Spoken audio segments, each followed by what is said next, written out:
Satara special झणझणीत असा मटण रस्सा आणि चमचमीत असं मटण सुक्कं, ज्वारीची भाकरी आणि मटणाचा अळणी रस्सा म्हणजे एक नंबर कमाल बेत आहे आजचा. आणि त्याचबरोबर अगदी सोप्या पद्धतीने आज आपण झणझणीत असा हा बेत केलेला आहे. तर चला तर मग आपण या झणझणीत अशा सातारा स्पेशल अस्सल गावरान चवीच्या मटण रस्सा त्याचबरोबर चमचमीत असा मटण सुक्क्याची रेसिपी बघणार आहोत. आणि त्याबरोबर मी मटण लवकर शिजण्यासाठी काही टिप्स सांगितलेल्या आहेत, त्यासुद्धा तुम्ही फॉलो करू शकता, जेणेकरून खूप वेळ वाचणार आहे. चला तर मग खूप जास्त वेळ न घालवता रेसिपीला सुरुवात करूया. नमस्कार मंडळी, आज आपण इथे बघा अस्सल गावरान पद्धतीने सातारा स्पेशल मटण रस्सा आणि मटण सुकी भाजी करतोय. त्यासाठी मी साधारण तर आपल्याला हे मटण आधी स्वच्छ 2 ते 3 वेळा स्वच्छ धुवून घ्यायचं आहे. त्यानंतर मी याच्यामध्ये मीठ घालून घेतलं आहे आणि हळद घालून घेतली आहे. खूप जास्त मसाले घातलेले नाहीत, अगदी एकदम बेसिक पद्धतीने आणि एकदम चवीला भन्नाट असा हा आपला गावरान झणझणीत मटणाचा रस्सा तयार होणार आहे. त्यासाठी बघा इथे मीठ आणि हळद घालून आपल्याला हे मॅरिनेट करून घ्यायचं आहे. म्हणजे साधारण वेळ असेल तुमच्याकडे अर्धा तास ठेवलं तर खूप छान, नसेल तरी एक 10 मिनिटं बाकीची तयारी होईपर्यंत तुम्ही हे मॅरिनेशनला ठेवलं तरी काही हरकत नाही. आता मी हे मटण कुकरमध्ये शिजवून घेते, जेणेकरून लवकर आपला मटण शिजलं जाईल आणि आपला वेळही वाचेल. त्यासाठी बघा कुकरमध्ये मी 2 चमचे तेल घालून घेतलं आहे. आता या मटणासाठी आपल्याला इथे फक्त याला वाफवून घ्यायचं आहे. त्यासाठी मी इथे 2 चमचे तेल घालून घेतलेलं आहे. त्या तेलाला छान आपल्याला कडकडीत गरम होऊ द्यायचं आहे. आणि त्यानंतर याच्यामध्ये अगदी बेसिक मी याच्यामध्ये खडे मसाले घातले. त्यामध्ये पत्राची 2 पानं आहेत, दालचिनी आहे, थोडंसं पाव चमचा जिरा आहे आता, आणि एक मोठ्या साईजचा कांदा बारीक चिरून घालायचा आहे. आता हे तमालपत्र आणि दालचिनी आपण या तेलामध्ये घातल्यामुळे मटणाचा जो काही वेगळा एक स्मेल असतो, तो स्मेल अजिबात या मटणाच्या रस्स्याला किंवा भाजीला अजिबात लागत नाही. त्यामुळे फक्त आपण इथे एक तमालपत्र आणि दालचिनी घालून घेतलेली आहे. त्यानंतर आपल्याला मोठ्या साईजचा कांदा जो बारीक चिरून घातला आहे त्याला खूप जास्त भाजून नाही घ्यायचं आहे, नाहीतर रस्स्याचा जो रंग आहे तो काळपट दिसतो. त्यामुळे थोडंसं आपण याला अगदी गुलाबी रंगावर एक 2 ते 3 मिनिटं छान परतून घेऊ. आणि त्यानंतर यामध्ये आपल्याला जे आपण मॅरिनेशनसाठी ठेवलं होतं हळद मीठ लावून ते मटण घालून घ्यायचं आहे. तुम्ही बघू शकता या पद्धतीने कांदा छान परतवून घेतला आहे मी. आणि त्यानंतर याच्यामध्ये आपल्याला हे मटण घालून घ्यायचं आहे. आता हे मटण या कांद्याबरोबर छान 2 ते 3 मिनिटं मस्त परतून घ्यायचं आहे.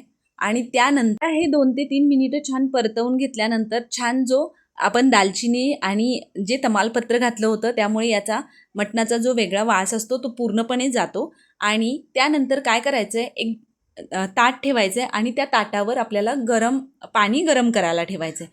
आता काय होतं, आपण ज्या वेळी हे मटण छान परतून घेतो आणि ताटावर पाणी घातल्यावर ते पाणी गरम होऊ देतो, तर मटण शिजायला खूप कमी वेळ लागतो आणि एकदम लुसलुशीत असं हे मटण आपलं अगदी कमी वेळात शिजलं जातं. तुम्ही बघू शकता पाण्यामध्ये बबल्स आलेत, पाणी छान गरम झालं आहे. आता हे गरम केलेलं पाणी आपल्याला कुकरमध्ये घालून घ्यायचं आहे आणि छान मिक्स करून घेऊया. 1 ते 2 मिनिट छान याला मिक्स करून घ्यायचं. आणि त्यानंतर याला कुकरचं झाकण बंद करून तुम्ही याच्या 2 ते 3 शिट्ट्या काढून घेऊ शकता. मटण बुडेल एवढं मी याच्यामध्ये पाणी घातलेलं आहे. आता कुकरचं झाकण बंद करते आणि त्यानंतर याच्या आपल्याला शिट्ट्या काढून घ्यायच्यात. मी हाय फ्लेमवर याच्या 4 शिट्ट्या काढून घेतलेल्या आहेत. आता आपण कुकर आपला तयार झालेला आहे. मी कुकरच्या शिट्ट्या काढून झाल्यानंतर कुकर बाजूला ठेवून दिला आणि आता आपल्याला मसाल्याची तयारी करायची आहे. त्यासाठी बघा मी इथे लोखंडाची कढई घेतली आहे. आता लोखंडाच्या कढईमध्ये मसाला भाजल्यामुळे या मटणाच्या रश्श्याला एक नंबर टेस्ट येते. तुम्ही एकदा नक्की ट्राय करून बघा.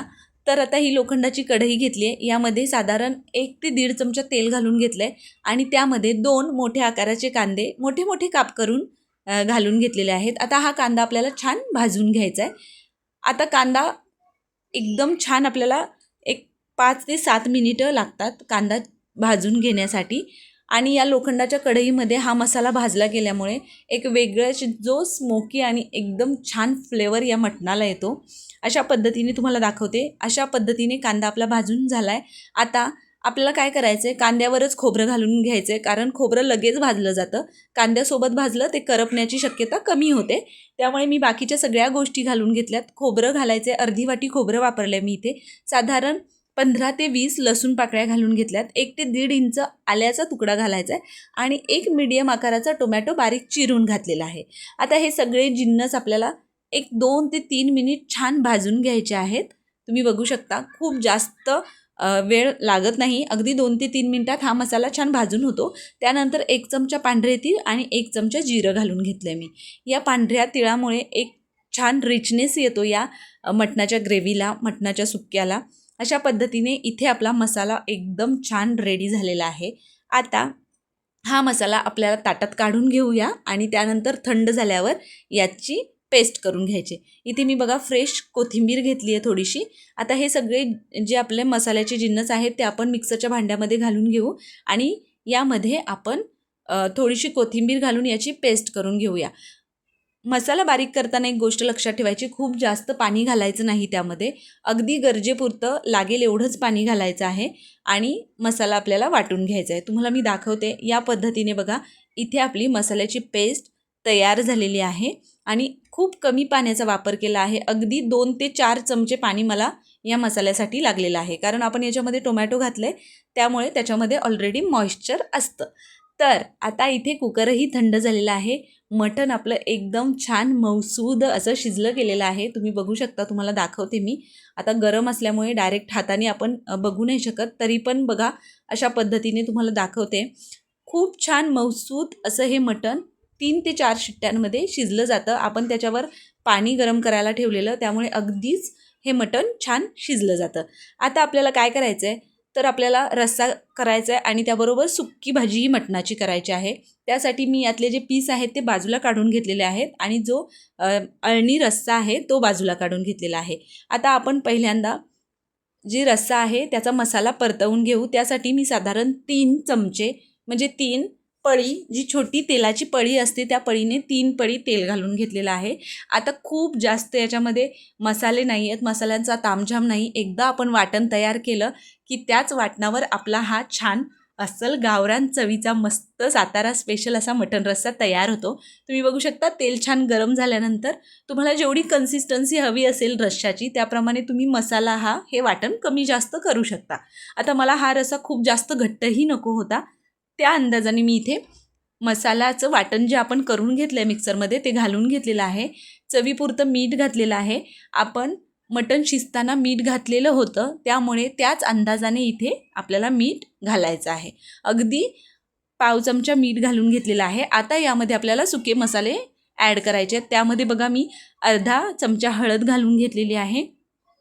2 ते 3 चमचे कांदा लसूण मसाला घालून घ्यायचा आहे. आता कांदा लसूण मसाल्याने या मटणाच्या रस्स्याला एक नंबर भन्नाट चव येते. त्यामुळे तुम्ही या सातारा स्पेशल गावरान चवीच्या मटण रश्श्यासाठी कांदा लसूणच वापरा. त्यानंतर 1 मोठा चमचा मी इथे काश्मीरी लाल तिखट घातलं आहे, 1 चमचा जिरे पावडर घातली आहे, 1 चमचा धने पावडर घातली आहे आणि अगदी अर्धा चमचा मी इथे गरम मसाला घालून घेतला आहे. एवढेच मसाले आपण याच्यामध्ये वापरणार आहे. अजिबात दुसरे खडे मसाले किंवा कोणत्याही मसाल्यांचा अजिबात वापर करणार नाही आहे. आता हे मसाले आपल्याला छान परतून घ्यायचे आहेत. या मसाल्याला जोपर्यंत तेल सुटत नाही तोपर्यंत आपल्याला हा मसाला 2 ते 3 मिनिटं परतून घ्यायचा आहे. बघा मी इथे 2 ते 3 मिनिटांसाठी झाकण ठेवलं होतं. मसाल्याला पूर्ण तेल सुटलेलं आहे. हा मसाला आपला रेडी झालेला आहे. आता आपल्याला हा मसाला जे आपण अळणी रस्सा केला होता त्यामध्ये घालून घ्यायचा आहे. आता तुमच्या घरामध्ये जर लहान मुलं असतील ना, तर तुम्ही जो हा अळणी रस्सा आहे तो आधीच काढून ठेवा, जेणेकरून त्यांना ते अळणी भात खाता येईल आणि त्यानंतर याच्यामध्ये आपण परतून घेतलेला मसाला टाका. आता मी इथे बघा 2 ते 3 पळी जो आपला अळणी रस्सा होता तो काढून घेतला, जेणेकरून माझ्या छोट्या लहान मुलांना खाता येईल आणि त्यानंतर त्याच्यामध्ये हा जो आपण मसाला तयार केला होता तो घालून घेतला. आता हा आपला झणझणीत असा मटण रस्सा 5 मिनिटामध्ये एकदम तयार होणार आहे. मंद आचेवर याला छान उकळू द्या, जोपर्यंत तुमचं मटण सुक्कं होत नाही आहे. आता बघा छान कन्सिस्टन्सी बघू शकता तुम्ही, रंग किती अप्रतिम आला आहे बघू शकता आणि अगदी सुगंध एक नंबर येतोय, एवढा छान. अगदी शेजारचेही विचारतात आज मटण केलं आहे का, आज काहीतरी वेगळा बेत दिसतोय तुमच्याकडे. इतका छान हा मटणाचा रस्सा तयार होतो. आता मी हा मंद आचेवर दुसऱ्या बाजूला शिफ्ट करते दुसऱ्या गॅसवर आणि तुम्हाला मटण सुक्का दाखवते. तोही अगदी बेसिक आणि एकदम सोप्या पद्धतीने आपण तयार करतो. एकदा आपलं मसाल्याचं वाटण तयार झालं की आपल्याला ही सातारा स्पेशल मटण रस्सा आणि सुक्याची रेसिपी अगदी सोपीच होऊन जाते. आता बघा त्यासाठी तेल घालून घ्यायचं आहे. अंदाजाने इथे 2 पळी, छोटी तेलाची पळी इथे मी तेल घालून घेतलेलं आहे. त्यामध्ये आपल्याला वाटण घालायचं आहे. जे आपण मिक्सरमध्ये वाटण करून घेतलं ते वाटण घालून घ्यायचं आहे आणि वाटण छान आपल्याला परतून घ्यायचं आहे. तुम्ही बघू शकता अशा पद्धतीने वाटण परतून घ्यायचं आणि आपण जे रस्स्यासाठी मसाले वापरले होते, जे सुके मसाले ॲड केले होते, तेच मसाले आपल्याला या वाटणामध्ये घालून घ्यायचे आहेत. त्यामध्ये अगदी चवीपुरतं मीठ घालून घ्यायचं आणि जे बाकीचे जे सुके मसाले आहेत ते घालून घ्यायचे. मी इथे बघा चवीपुरतं मीठ घालून घेतलेलं आहे. अगदी पाव चमचा हळद घालून घेतलेली आहे. त्यानंतर तुमच्या आवडीप्रमाणे तुम्हाला घरामध्ये जसं झणझणीत आवडत असेल, जेवढं तिखट आवडत असेल तेवढा कमी जास्त प्रमाणात तुम्ही कांदा लसूण मसाला घाला. मी इथे साधारण 1 ते 1.5 चमचा कांदा लसूण मसाला घातला आहे. उन्हाळ्याचे दिवस आहेत त्यामुळे खूप खूप गरमीही आहे, त्यामुळे खूप जास्त झणझणीतही नको वाटतं खायला. त्या अंदाजाने मी 1 ते 1.5 चमचा कांदा लसूण मसाला घातला आहे. अर्धा चमचा धनेपूड, अर्धा चमचा जिरेपूड आणि अर्धा चमचा मी काश्मीरी लाल तिखट घातलेलं आहे. झाले हे एवढेच मसाले आपल्याला याच्यामध्ये घालून घ्यायचे आहेत आणि जे आपण शिजलेलं मटण बाजूला काढलं होतं ते मटण घालून घेतलेलं आहे. आता हे आपल्याला छान परतवून घ्यायचं आहे. एक 2 ते 3 मिनिटं छान परतवून घ्यायचं आहे. आता तुम्हाला हे किती सुक्कं हवं आहे, कसं रबरबीत हवं आहे, थोडंसं त्याच्यामध्ये रस्सा हवा आहे, त्या अंदाजाने तुम्ही जे आपण रस्सा केला होता त्यातला अगदी अर्धा चमचा रस्सा मी याच्यामध्ये घालून घेतलेला आहे. आता तो रस्सा ऑलरेडी गरम होता. अगदी थोडासा तुम्ही पाणीही वापरू शकता, काहीच हरकत नाही पाणी घातलं तरी. पण मी रस्स्यामधला थोडासा जो रस्सा आहे तो या मटणाच्या भाजीमध्ये घालून घेते आणि झाकण ठेवायचं. 2 ते 3 मिनिटासाठी वाफ काढून घ्यायची आणि इथे आपला हा झणझणीत असा चमचमीत असा मटण सुक्का खाण्यासाठी तयार आहे. करतानाच तोंडाला पाणी येत होतं अक्षरशः, एवढं छान चमचमीत आणि एवढं छान हे मटण तयार झालं होतं. खूप सारी बारीक चिरलेली कोथिंबीर घाला आणि तयार आहे आपली ही चमचमीत अशी मटण सुक्का सुद्धा आणि एक नंबर दिसतंय. तुम्ही बघू शकता अगदी चमचमीत झणझणीत असं झालं आहे आणि चवीला तर 100% भन्नाट असणारच, खात्रीच आहे. तर तुम्ही एकदा नक्की या पद्धतीने हे झणझणीत रस्सा चमचमीत सुक्कं ट्राय करून बघा आणि तुम्हाला कशी वाटली रेसिपी तेही सांगा. चला तर मग आज आपण इथे जो सातारा स्पेशल अस्सल गावरान चवीचा मटण रस्सा, झणझणीत असा मटण रस्सा आणि हे चमचमीत असं मटणची सुक्की भाजी, मटण सुक्का तयार झालेला आहे. आणि तुम्ही रस्साही बघा. आता मी तुम्हाला रस्साही दाखवते. किती अप्रतिम झाला आहे, किती छान सुंदर कट आला आहे त्याच्यावर आणि एकदम तर्रीदार असा झाला आहे. कन्सिस्टन्सी ही एकदम परफेक्ट झालेली आहे, त्याचबरोबर तर्रीही भन्नाट आलेली आहे आणि आपला हा मटण रस्सासुद्धा तयार झाला आहे. तुमच्या घरात ज्या पद्धतीने तुम्हाला जेवढं घट्ट पातळ हवं असेल तेवढी तुम्ही कन्सिस्टन्सी ठेवू शकता आणि त्याप्रमाणे तुम्ही पाण्याचा वापर करू शकता. फक्त एक गोष्ट लक्षात ठेवा, यामध्ये पाणी ॲड करायचं असेल तर गरम पाणी ॲड करा. चला तर मग इथे आपलं मटण रस्सा आणि मटणची चमचमीत अशी सुकी भाजी खाण्यासाठी तयार झालेली आहे. तर तुम्हाला ही रेसिपी कशी वाटली मला कमेंट करून नक्की सांगा. तयार आहे आपला अस्सल गावरान चवीचा सातारा स्पेशल झणझणीत मटण रस्सा आणि चमचमीत मटणची सुकी भाजी. तर तुम्हाला ही एकदम साध्या सोप्या पद्धतीने केलेली झणझणीत मटण रश्शाची रेसिपी आणि मटण सुक्का भाजी रेसिपी कशी वाटली मला कमेंट करून नक्की सांगा. आणि जर तुम्हाला आपल्या रेसिपीज आवडत असतील तर आपल्या आदिश्री रेसिपी चॅनलला सबस्क्राईब करा. त्याचबरोबर बेल आयकॉन प्रेस करायला अजिबात विसरू नका, जेणेकरून इथून पुढे येणाऱ्या छान छान नवनवीन आणि झणझणीत चमचमीत रेसिपीच्या नोटिफिकेशन्स तुम्हाला मिळतील आणि त्या सगळ्या छान रेसिपीज तुम्हाला ट्राय करून बघता येतील. चला तर मग पटकन हा सातारा स्पेशल अस्सल गावरान चवीचा मटण रस्सा थाळी रेसिपी लाईक करा, रेसिपीला शेअर करा आणि भेटूया अशाच एका झणझणीत आणि चवदार चमचमीत रेसिपीसोबत. तोपर्यंत आपला हा भन्नाट बेत नक्की ट्राय करायला विसरू नका आणि ट्राय करून झाल्यावर कमेंट करून सांगायला अजिबात विसरू नका. थँक्यू.